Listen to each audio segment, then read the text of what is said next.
Ladies and gentlemen, welcome back to an exciting Sins 2 day of gaming. I'm your host, Karaslegacy, as we continue our first round of the 4 Power 2 Balance tournament. This is our inaugural tournament in the Sims 2 world, but we certainly hope it will not be the last. As we get started today, the first thing to note is this is a 2v2. This tournament is interesting because it has a hybrid format. We have both 2v2 and 3v3 games planned for you all as this tournament progresses. And while every team is supposed to have 3 members when all said and done, the selection of map will determine the team format. So when there are 3v3 maps, it will be all members of the team. And in scenarios like this, where a 2v2 map has been chosen, then 2 of the 3 members will be utilized for the round. Looking at our teams today, we will start up in the north side with our Frontier Negotiator team. We have Aqua 995 as the White Advent Reborn, and then we have Yorha as the Green Visari Alliance. Aqua has been actually instrumental in getting this tournament off the ground, so we wish him some well wishes and good speed in this game. Hopefully he can show us a good performance today. Their opponents are the Suneaters, with Avi as the Visari Alliance and Koi as the Advent Reborn. Both of these are excellent competitive players that we see in the competitive tournaments quite a bit. They will be a strong team and will be tough to beat today. Both Avi and Koi are excellent representatives of their factions, so if you're interested in watching replays to get better at the game and better at those races, they're definitely a team to watch today. The map we have today is Transtav, which is highlighted again as a 2v2 map. But one of its claims to fame is its very consistent and yet slow progression. You'll see that each side has a good number of planets to move through before they get to the middle and ultimately in contact with each other. So this should be less of a rush game, and we should see more economic play, probably a push up into higher tiers of technology. You'll also notice that each person's side is very consistent when it comes to the planet types that they have available. This is meaning that all the players will have a similar mix of both resources and exotics. Exotics are created by surveying the various planets, like the volcanic, ice, or primordial worlds. And these exotic resources are used to build capital ships and other advanced items. In some maps, you see a very random distribution of these planet types. But on Transtav, it's very consistent. So it would simply be a question of which team utilizes the resources of their maps the best. As we get started in play today, we see that Aqua has opened up with a Rapture battleship. This is the typical opener for Advent nowadays. The Rapture is an excellent ship and possesses an extremely strong ultimate with its Malice. For that reason, it is commonly the opener ship that we see in gameplay in the current meta. Meanwhile, Aqua here has started out with a simple 1-1 build and is starting with basic text. Nothing weird or out of the ordinary there. But here is something that is interesting. They have opted to actually use their Rapture ability, which is called Dominate, to take over one of the sieging ships for the neutral faction. What this means is that they are able to colonize this location a bit quicker. In order to expand to a new world, you have to take out at minimum all of the sieging neutrals that are present there. Otherwise, they will simply siege the new planet that you just created and take it out. By taking out the siege ship early, it allows a player to colonize more quickly. However, Aqua has made a mistake here. His research on the volcanic world is a bit slow, and so he has still not had a chance yet to colonize this world.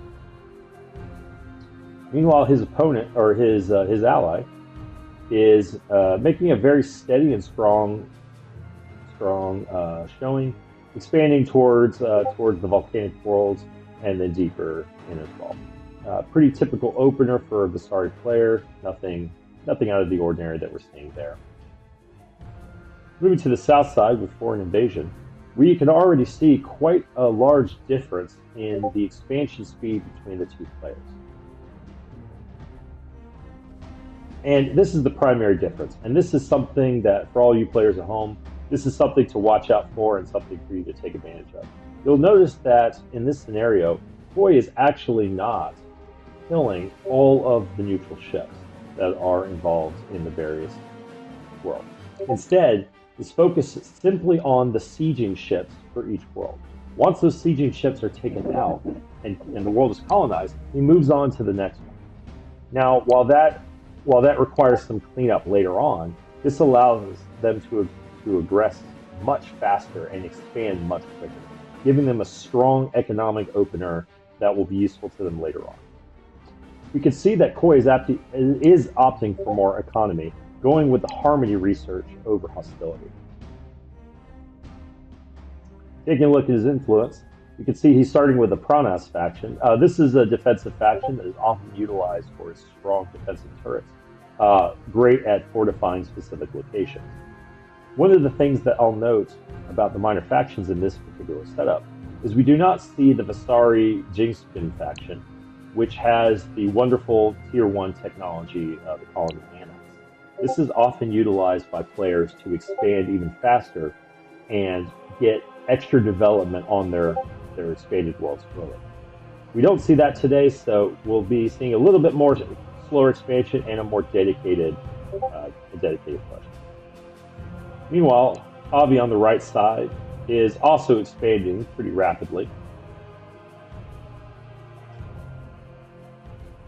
Avi has opened up with a very basic Vasari opener, very minimalistic military, and is deciding to pour all those resources into tech.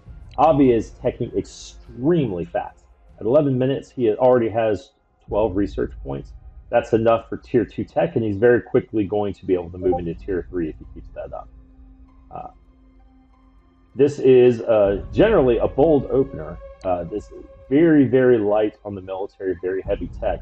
Will not work on a lot of shorter maps. Because Transtav is such a long rush distance before any real conflict occurs, Avi is likely to get away with this.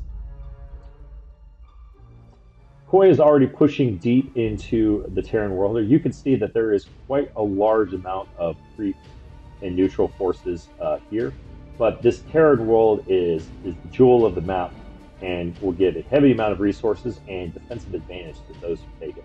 So the fact that Koi has already made his way to this planet is a huge advantage. And assuming he's able to secure it here shortly, will give him a big edge later in the game. We can see that Avi is continuing his aggressive tech, now moving into Tier 2 on the Empire track for additional economic tech and economic push. Back to the frontier negotiators on the north side, we can see that Yorhal here has decided to skip over his ice and is pushed into his primordial world. Clearing creeps easily, and with his main capital ship, he is taking the derelicts here. For those of you new to Sins 2, the derelict system allows a capital ship, if they wait on this derelict for a short amount of time, will give them a large boost to experience and often exotic resources that can be used to build other capitals. Grabbing early exotics can be an excellent way to promote your capital ships early and provide those resources that you need to build up. So grabbing them is often a key part of early expansion.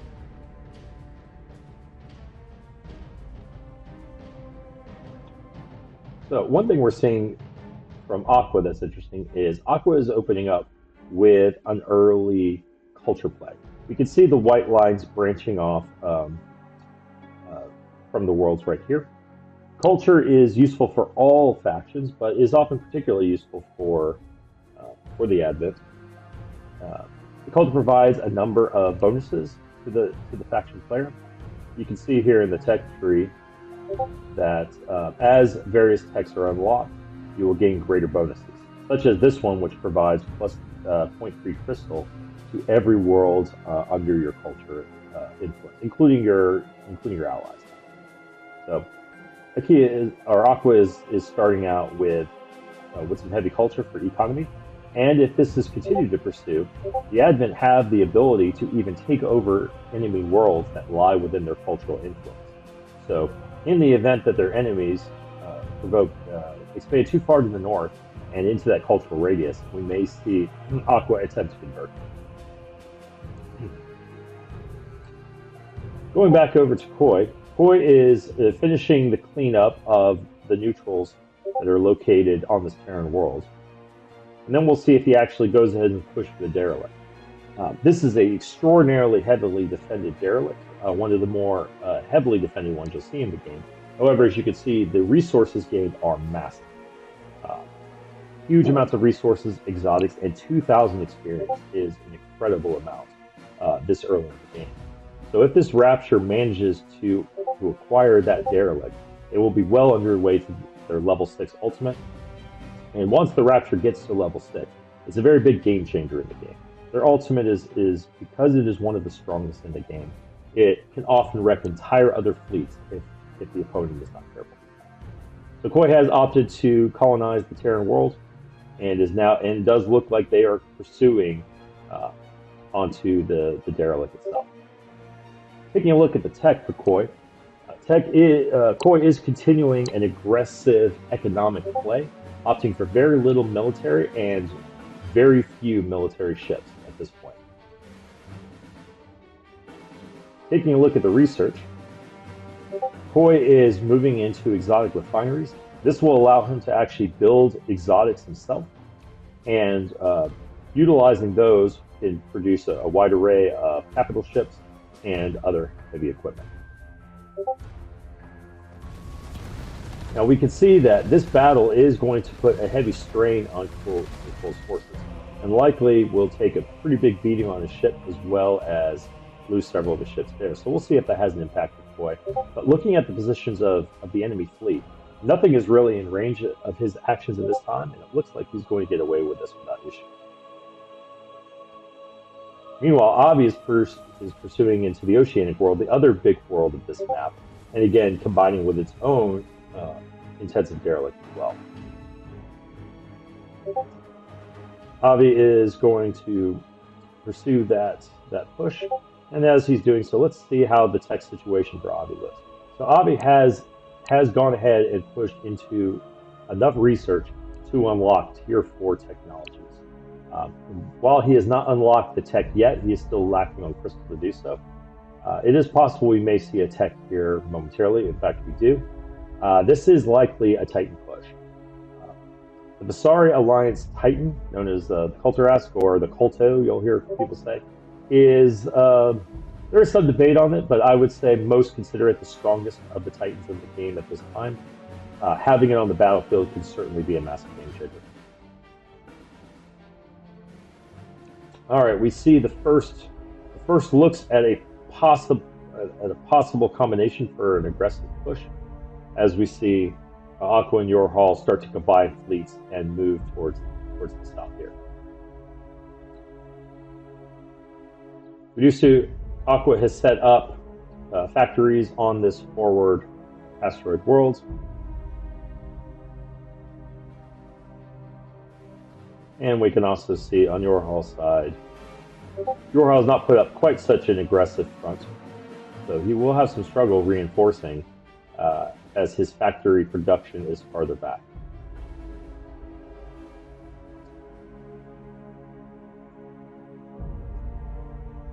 One thing we should note, that Avi has unlocked looting crews.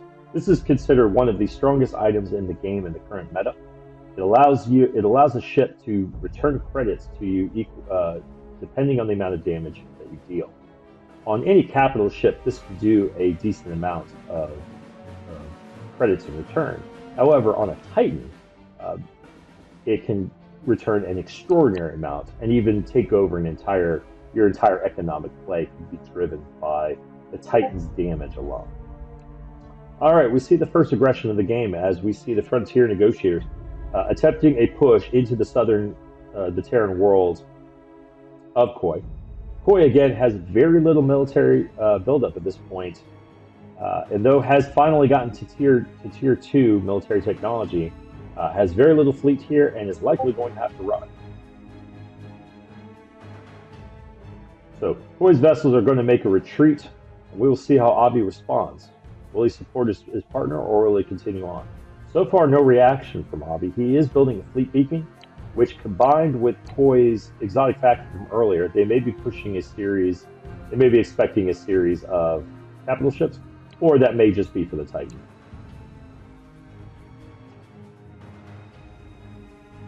Koi's world is now going to be under bombardment with the selection of defensors here and a small grouping of disciples.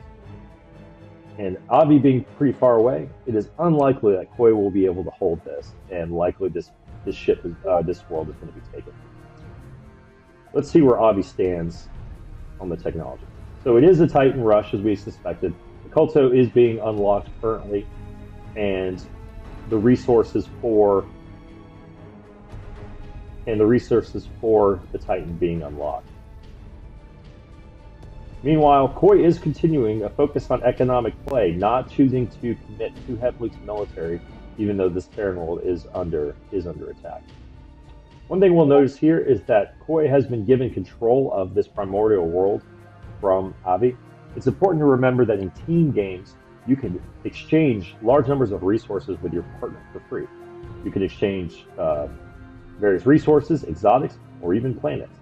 And oftentimes, it is a good idea to give your ally a key planet, especially ones that tend to work well with their faction. As the Advent tend to require a large amount of credits, giving them a primordial world, which tends to generate a lot of credits with development, is just a nice solid team fight. All right, the Frontier Negotiators have taken first blood. They have managed to take out the Terran world of Koi, and it looks like they are going to continue a push further to the south. Meanwhile, Koi is decided that perhaps a little bit of military is needed in this case. It is now moving into Tier 3 technology while getting some of the key Advent tech. Now unlocking secondary shield generators, which is the shield burst mechanic for the Advent. One of their strongest abilities, the ability to regenerate a large amount of their shields after their shields have gone to zero with a short cooldown. As Koi is being forced back into an asteroid down here, we can see that Koi has set up a series of defensive structures to support his retreat. We see both the building of his own defenses, and we see these Gauss defense platforms, which come from the influence utilized on the Pranas faction. You will often see in competitive play that veteran players will fortify a key choke world with these Pranas turrets, which do excellent damage against enemy capital ships. This often will prevent capitals from digging too deep, and without your capital ship to support your fleet, most fleets are forced to retreat into back where they came from. However, Koi currently has a mere 116 supply versus about 340 supply for the enemy fleet. Koi may underestimate how strong a force he is about to encounter, and I don't know if he's going to be able to hold this other world.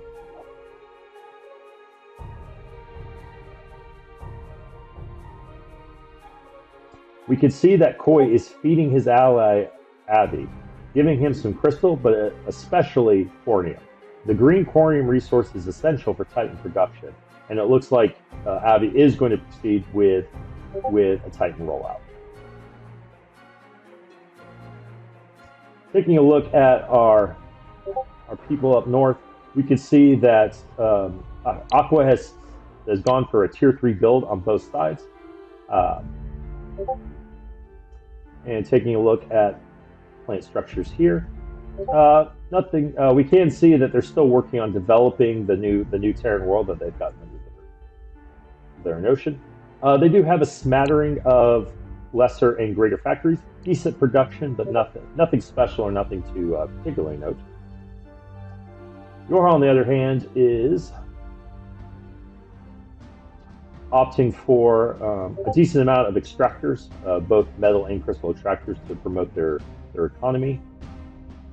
And they are now working on getting Vitra weapons labs. So likely that we are going to see perhaps a strong push for themselves into the Tier 4 space. You can see Frontier Negotiators is building up a force here in the minor faction territory. likely planning to push into Koi's territory. So during all this, let us see where Avi stands. So Avi looks like he is working on his Titan. Meanwhile, he has just a scattering of forces. Um, However, we can see Avi has quite a large credit pool, and is still just not spending. I'm not quite sure if Avi is trying to decide on a tech pivot or what exactly he has planned. But while we're seeing a good amount of tech, we're seeing no fleet supply to back that up. And while tech is very useful in Sins 2, it is no replacement for a large amount of fleet supply. As the push comes in, we do see quite a solid amount of defenses, with 5 beam turrets and 4 Gauss. All of these are excellent anti-capital ships, and likely Aqua's Rapture is going to be under heavy bombardment right at the onset. Aqua is going to have to run this capital, or that capital is going to get vaporized in short order. I don't think Aqua has respected the danger and is likely going to lose that capital in short order.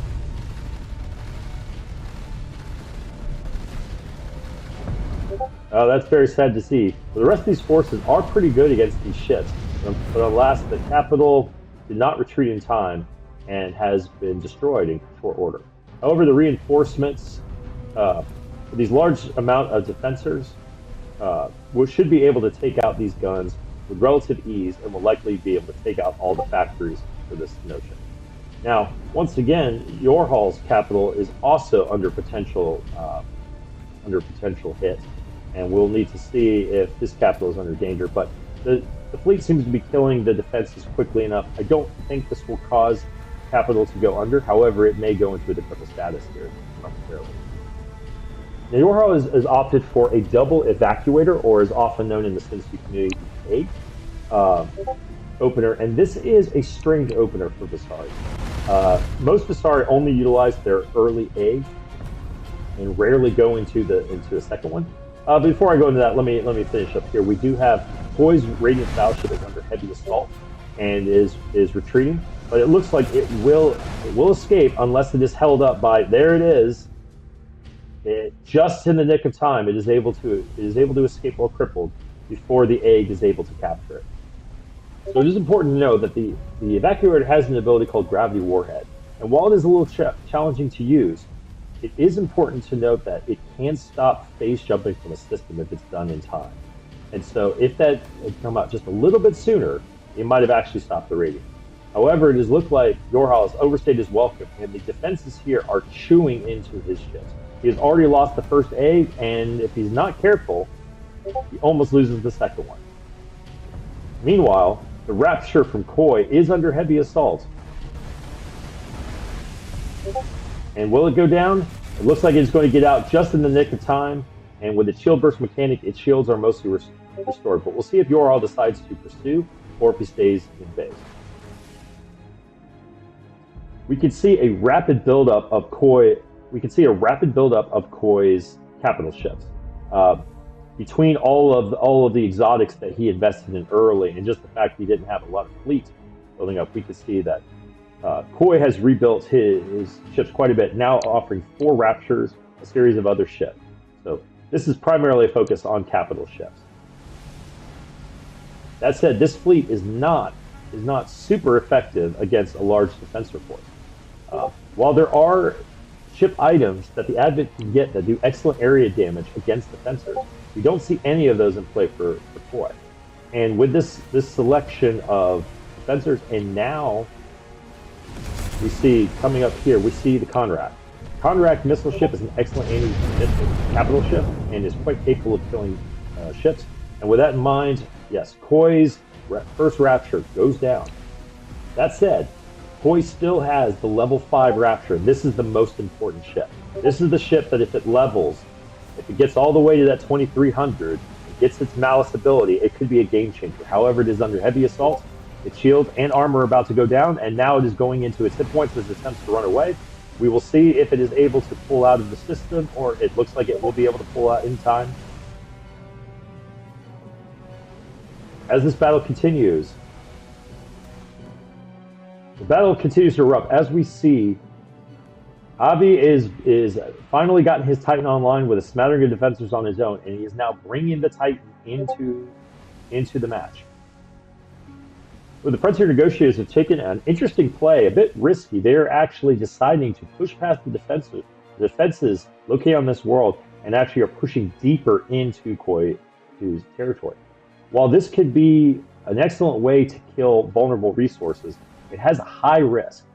If this fleet is ever forced to pull back, they will have to run through these highly defended spaces while being pursued by the enemy, and they find that they are unable to retreat effectively. But for now, they are pushing past Koi's primordial here. Now, this fleet does not have any siege capabilities, so this is going to be just to take out maybe units and some buildings. But this is not going to do any real planet damage, and so is only going to be able to do a minimum amount of damage overall.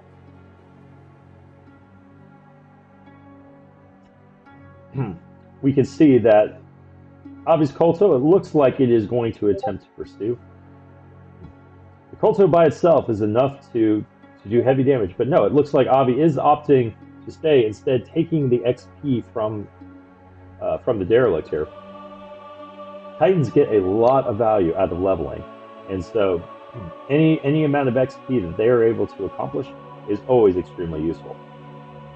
You can see that Koi is now moving into Tier 4 military technology and is opted. He has the research for Tier 4, but hasn't quite gotten the money yet to pursue. Meanwhile, Avi continues to enjoy the benefits of Tier 4, finishing up now the flawless armor technology. So all of the core, if we look at Avi's tech here, so even though Avi has tech very fast and very aggressively, he's actually missing a huge amount of the core Vasari technologies, including a lot of their hull regeneration techs and a lot of their weapon damage.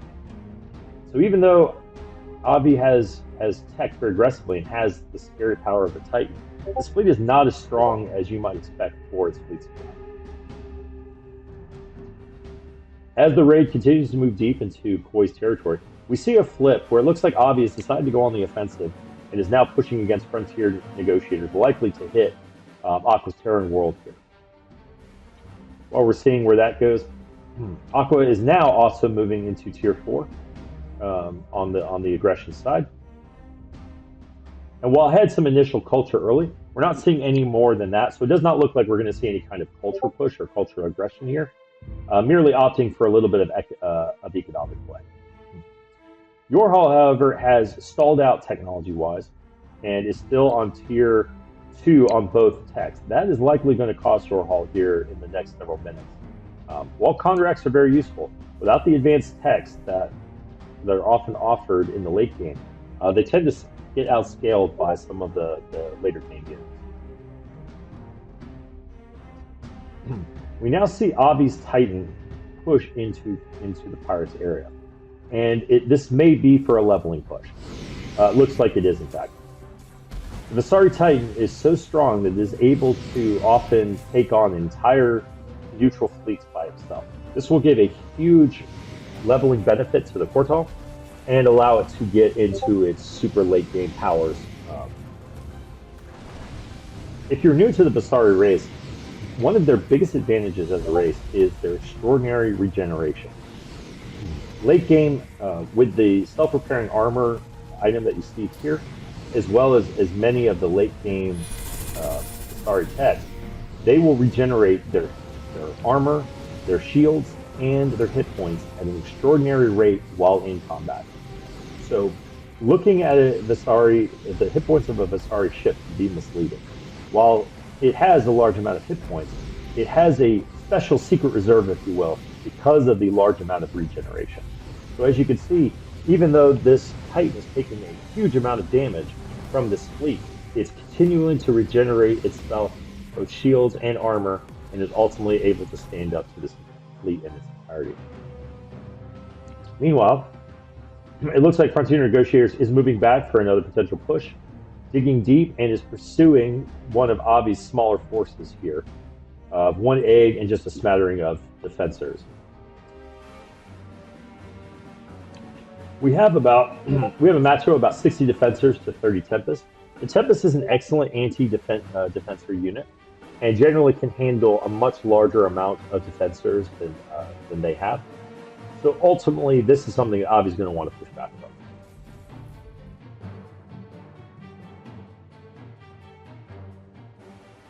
Meanwhile, we see that Koi's just finally decided to deal with this little raiding fleet that has been annoying them in the back line for quite a while now.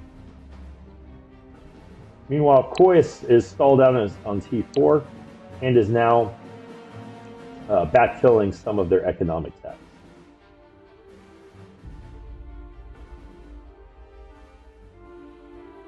See how Avi's doing on the pirates over here.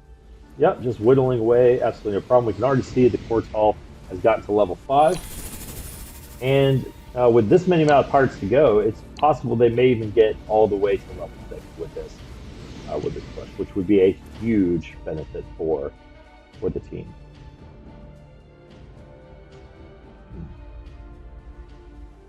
We do see a small skirmish here in the middle of the map, but Avi is retreating, and it looks like he's not going to take any real damage from this.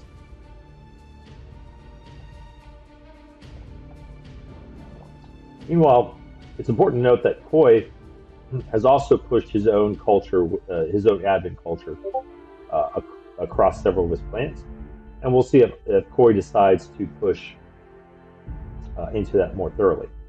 Taking a look at the Unity board for Koi, we can see that he has opted for Clairvoyance, which is a spying ability that is an excellent ability for the Advent, allowing them to constantly check out other places and see where your fleet is at. They also have Recall. This is a great emergency ability to pull your fleet out of a hostile situation or heal them back up when needed.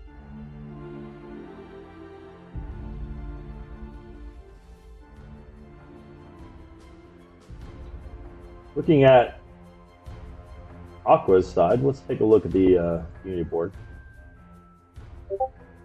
We can see that Aqua has not committed all of their Unity points yet, so it's possible they are still waiting for something. They only have Clairvoyance right now. They have not opted for any other Unity abilities. But with 2 points, we'll see if they decide to commit to anything here in the near future. Yorhal is continuing Konrak production. Konrak are great ships against the Advent. Advent tend to have fairly weak anti-missile capabilities compared to a lot of other factions, and so a large amount of missile damage and attacks can be devastating to them. So we continue to see that Konrak build up here. Avi continues, and yes, Avi has already managed to get level 6 on his Titan, while with a handful of Guardian ships in the form of defensors.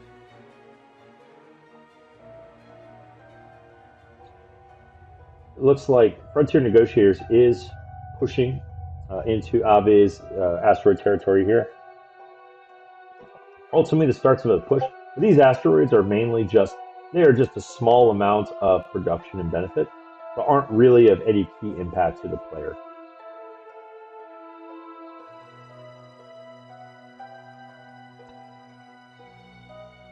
Well, we've got a slight lull in the action here. Let's take a look at the players and see how they're teching up to. We can see that Aqua's opening up the last key supply technologies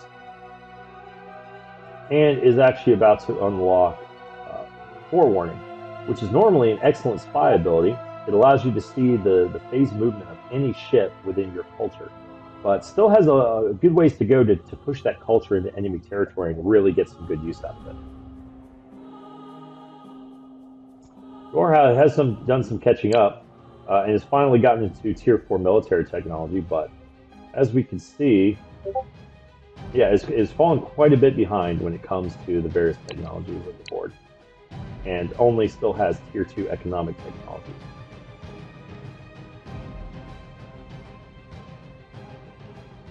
Avi has opened up high-level influence and is now unlocking the pirates' the pirate's tech ability. So that, plus the looting cruise, Avi's going to have all the resources in the world that he's going to need for the ending of this game. All right, we see the first big push in a while since the last lull.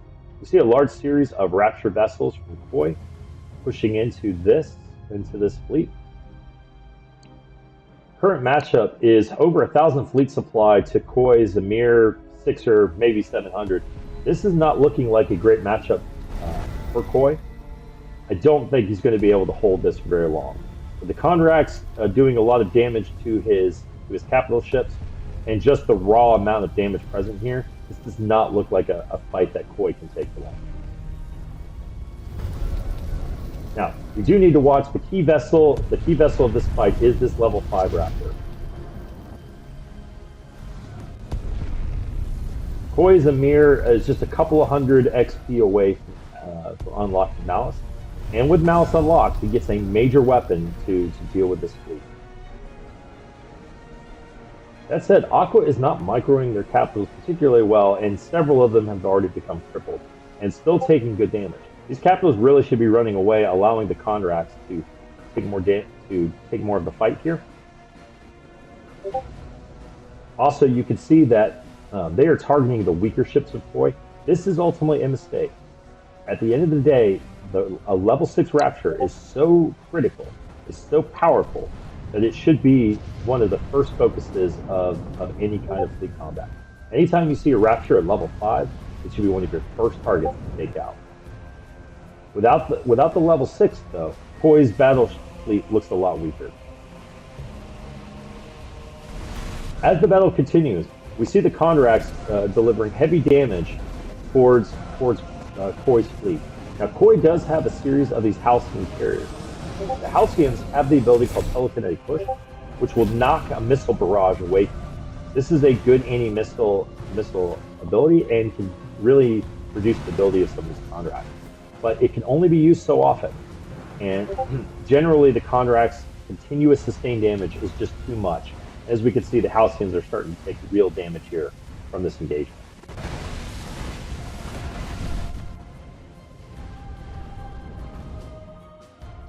While this battle rampages on, we can see Avi is pulling his Kortal back and is likely going to continue to rejoin with Koi and possibly Koi. Koi has finally decided to pull back his fleet. And while that did not go as badly for Koi as it might have, at the end of the day, that was a losing battle.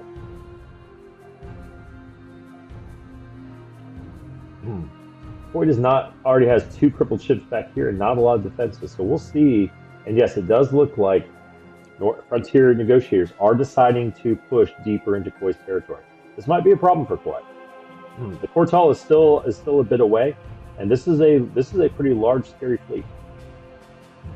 We'll see how Koi reacts.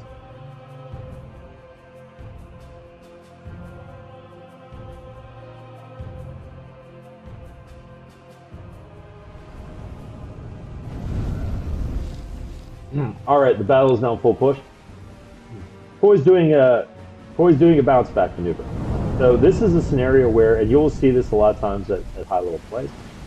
If you have a scenario where you're trying to buy time, an enemy fleet is really pressing on you, and an ally is attempting to connect with you, this is one technique you can use to stall and buy time.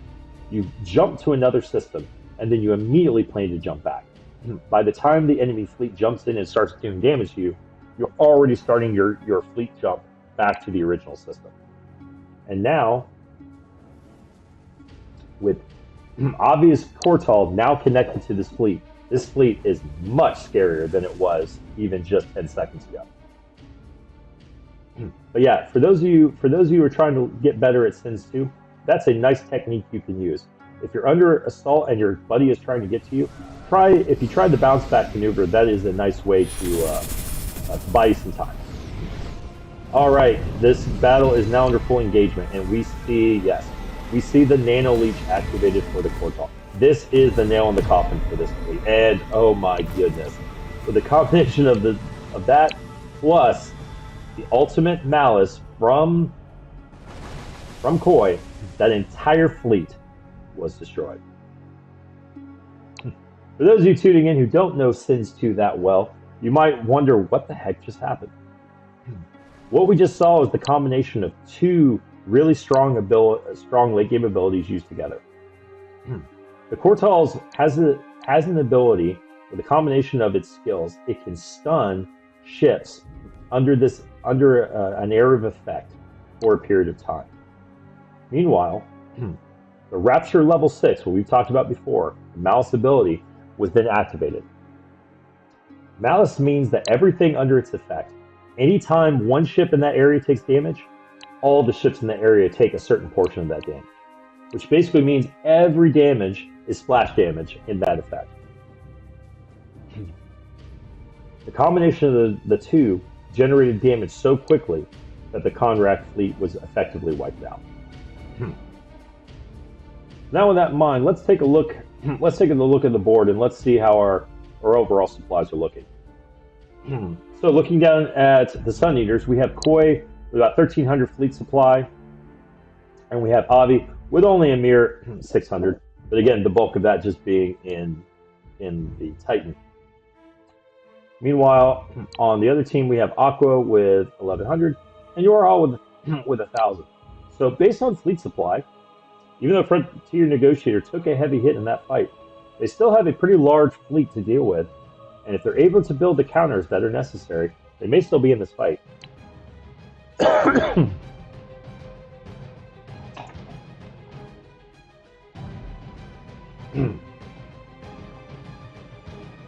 Alright, we do see Abe pushing Frontier Negotiators to the north here. Meanwhile, Koi's decided to split and head off onto the right side to deal with this fleet. Koi now also has brought in their Titan into the battle, the Eradika, which should easily be able to handle this small portion of Conrax.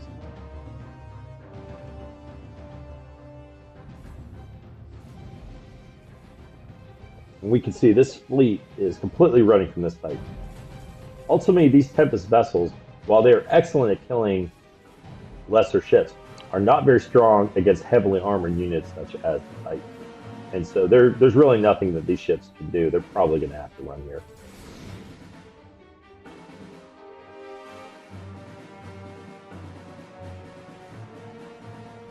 Frontier Negotiators now appears to be in full retreat, as we see both Koi and Avi are now pushing aggressively to the north.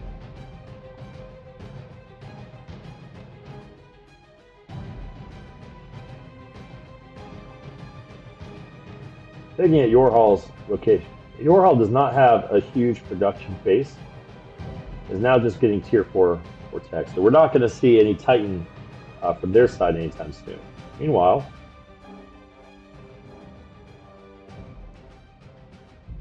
we do see that Aqua has completed Titan research on their end, and we'll see if their Titan is able to enter the fray. And yes, in fact, it looks like Aqua has managed to unlock the Eradika themselves, so that may give them an opportunity to push back here. But with the Cortal in full swing, this fleet is forced to retreat in full. Likely going to have to retreat back several steps here. Koi is also aggressing on now down the middle. The Frontier Negotiators is in full retreat as they attempt to regather their superior fleet supplies and their new Titan and see if they can mount a counterattack.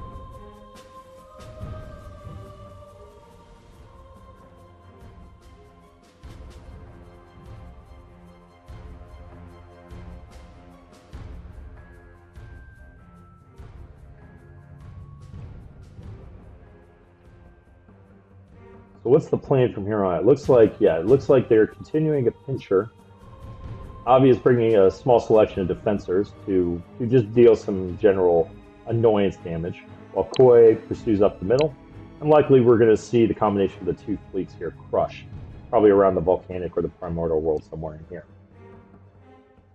Looks like Avi has decided not to wait and is ready to push this game to its conclusion.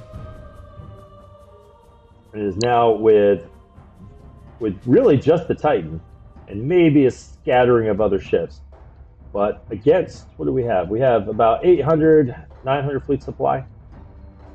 That is, and while there is a decent amount of contracts provided here, this fleet is really not strong enough. Is really not designed to take on a Titan of this magnitude. A Kolto is strong to begin with, but a level 6 Kolto is on a whole nother level. Avi is producing contracts of their own. They're going to start using these fabricator cruisers to produce their own fleet while they barrel in on towards this contract army. Now, Yorhal is not spreading out these forces at all, and it's likely, yep, the timer's just run out, and there it is. There's the Nano Leech put on the fleet. This fleet is now stunned and taking damage while the Kortal is healing, literally eating away the shields and armor of this enemy fleet and healing back. This Kortal is massively tanky and is able to take a huge amount of damage from this fleet with little issue. Still, Frontier Negotiators are bringing in ever more forces. Koi is now pushing on to the middle area, and we'll see when those two fleets interact. Meanwhile, we do see Aqua's Erratica here. Oh, I think Aqua may have forgotten their Erratica. It is still present at the Titan factory and is not yet moved. It would be a huge help in this fight, but without it, I don't know if they have enough fleet here to take on this Kolto. In fact, no, it does not look like. And with that fleet is already taken out. Kolto continues to still have a strong amount of armor, and his shields are now healing as well. Well, the Kolto is likely going to run away from this fight. It is going to get out with barely a scratch on its paint.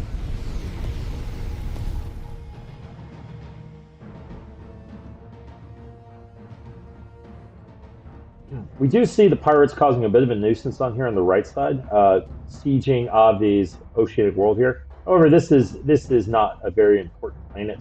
The Avi is set up and is likely not going to have any major impact. Avi has decided to retreat. The Kortal has done an excellent amount of damage, but until its abilities get a chance to regenerate, it can't stay there forever. It is now pulling back. However, there is a decent collection of contracts here. And if the enemy is able to gather on this as well, there is a chance this Kolto might be in trouble. Once again, we can see that the Nano Leech ability has not quite yet been used. There it goes. But he did not get the contracts into the stun blast, and so this ship is now taking quite a bit of damage.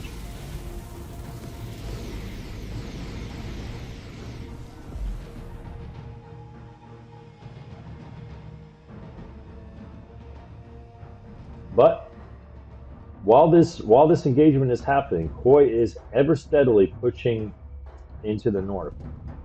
And while the Kolto is getting some amount of management, this feels like a viper's grift onto the next of Frontier Negotiator, and I don't know if they're going to be able to fend this off and push back.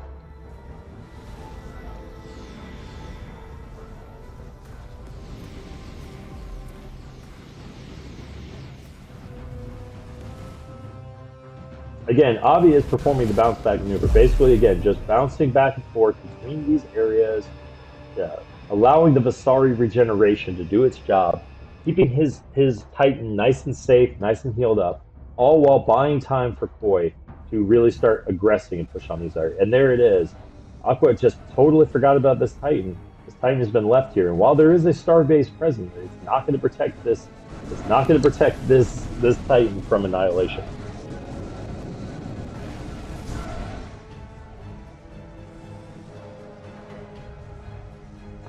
And with just a little bit more damage, there it is.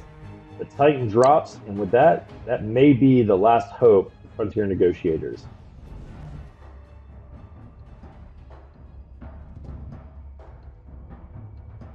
Avi's managed to get his fleet up to 1,000, utilizing his fabrication cruisers here to build up this contract force. So he now has some good anti-capital damage himself, all the while letting the Kolto just deal with any of the smaller fleets.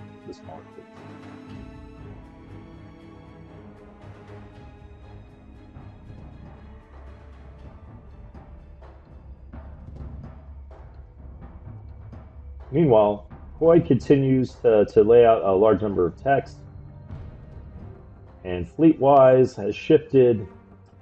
He has quite a large amount of Radiance still and the Iconus Guardian. So one thing it's important to note about the Advent Guardian that a lot of players do not know. Oh, before I get into that, looks like we have a decent battle here. Kulto is now dealing with a large segment of Radiance ships, but these ships are very low level and are not going to be able to deal with this Kulto. Just seeing Koi text about a specific damage artifact, so I'm wondering if he was able to pick up a special artifact for himself.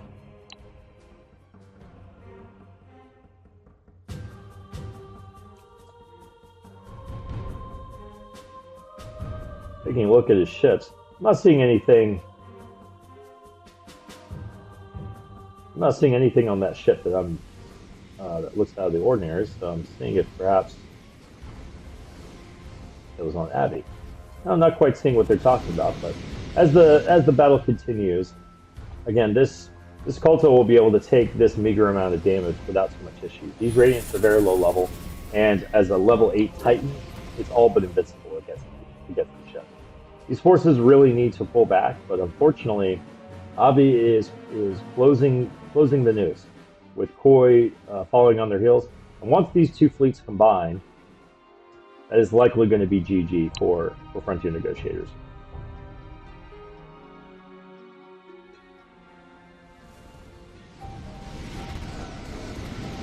This is just cleanup at this point, as the various Halcyons and Radiances are being wiped out by the Kulto.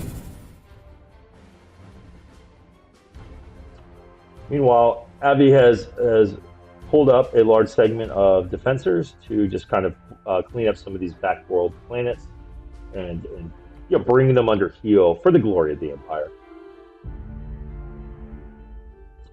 We see Koi has shifted primarily into a large amount of Guardians with his capitals. Something for your newer players that you may not know: the Guardian, the main Guardian ability allows it to absorb damage on its shields from other ships. But what's lesser known is its Mend ability.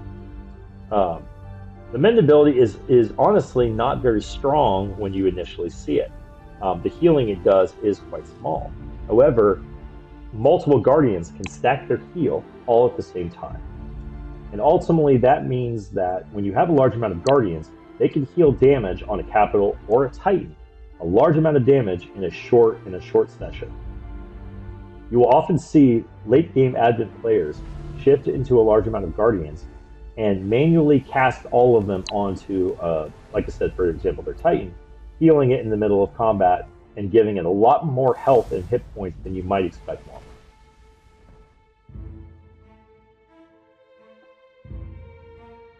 It looks like we're just finishing up cleanup at this point as the two forces continue their push further north.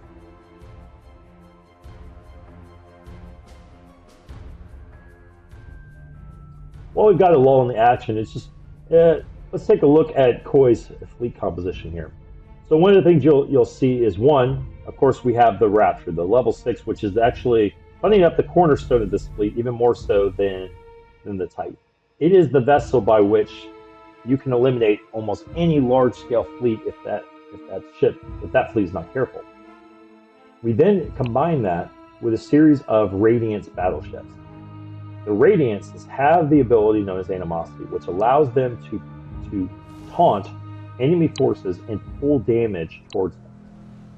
Those ships' literal purpose is to protect this Rapture. This Rapture is enemy number 1 to any enemy fleet, and so is going to get targeted right away. But the Radiances can taunt those ships away from the Rapture, keeping it safe and giving it time to also allow it to get in its Malice ability. We do see a combination of Progenitors in the long run. The Progenitor shield regeneration is nice as a little bit of military boost. It's not hugely effective, but every little bit always helps. But it can affect an entire fleet, which is why it's still useful in the late game. Then you'll also see combined with Halcyon carriers. The Halcyon, as I mentioned before, has great anti-missile capability. We'll also note that none of our northern players had gotten much anti-missile or point defense, so the strike craft of the Halcyon are still actually quite effective. But their primary use is in making sure that missiles cannot snipe the Titan or, again, that Raptor. So literally, this entire fleet's purpose is to keep the Titan and this level 6 Raptor alive and kicking, and those two ships are going to do the primary damage for this fleet.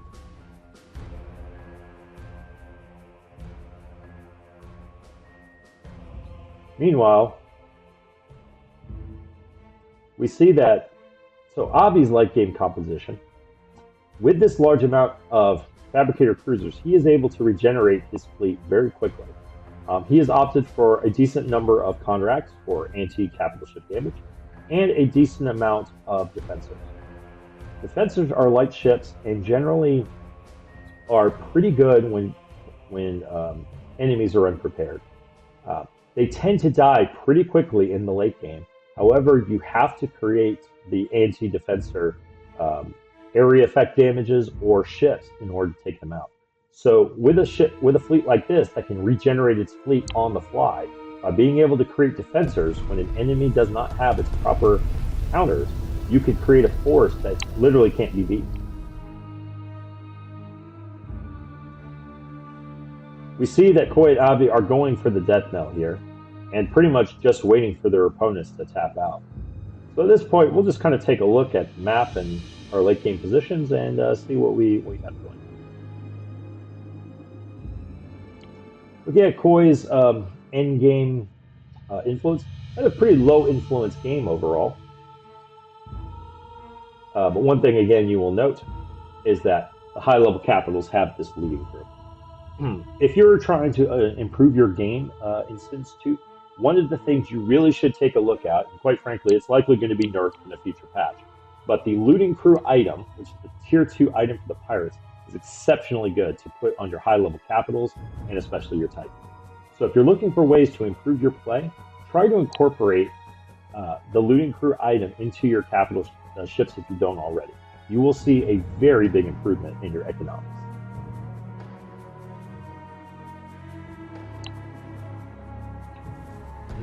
We can see Avi now pushing for the homeworld. And this meager amount of defenses is no match for this fleet. This is now just a matter of time at this point until this world falls. It looks like Ural has made a little bit of a deep dive down here and is now sending some destructors, which are siege ships capable of taking out planets, perhaps as a last-edge effort to try and reduce the damage. But realistically, this game is over. Their fleets have been completely annihilated. With Aqua's homeworld now about to fall, and this is simply a matter of time before we get the GG call at this point.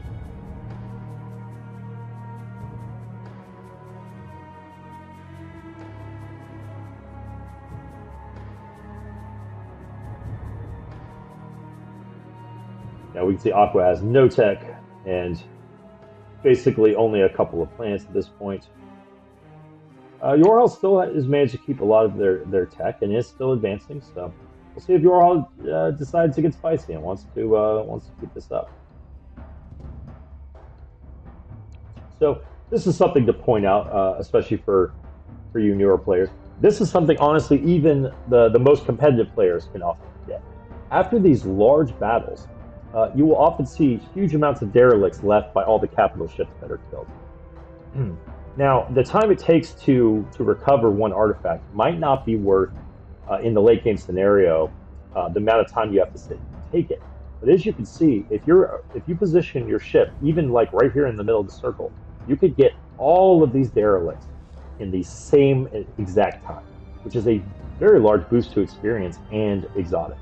So even in the late game, this is something to consider, and again, it's a play that even experienced players often miss.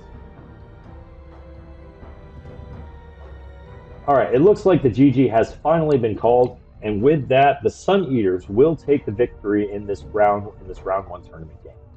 Once again, ladies and gentlemen, I am Karaslegacy. We hope you enjoyed this casting of the 4 Power 2 Balance tournament, and I'll see you next time.